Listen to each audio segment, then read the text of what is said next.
Friends please subscribe my channel Swapna నన్ను vlogs. ఇప్పుడు trend అవుతున్న జెమినీ ఏఐ దాన్ని ఎలా చూపిస్తున్నాను. జెమినీ అనే దాన్ని ప్రెస్ చేసి ప్లస్ అనే సింబల్ని ప్రెస్ చేసి గ్యాలరీ దాన్ని ప్రెస్ చేసి గ్యాలరీలో మీకు నచ్చిన ఫోటో తీసుకొని దాన్ని పెట్టాలి. తర్వాత ఆస్క్ జెమినీ దగ్గర డిస్క్రిప్షన్లో ఇచ్చిన ప్రాంప్ట్ కాపీ చేసి పేస్ట్ చేయండి.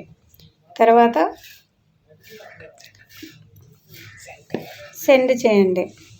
తర్వాత మనకు ఏఐ అనే కాపీ మనకి మీకు నచ్చిన ఫోటో గ్యాలరీలో ఉన్న ఫోటో మనకు చూపిస్తుంది.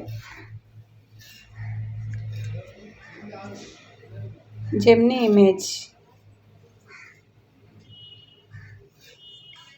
ఇలాగ వస్తుంది. మీకు నచ్చితే చేసుకోండి. Thanks for watching. Like and share, మీ ఫ్రెండ్స్కి రిలేటివ్స్కి షేర్ చేయండి. ఈ ఫోటో అనేది ఇలా వచ్చింది. Gemini AI. Thanks for watching.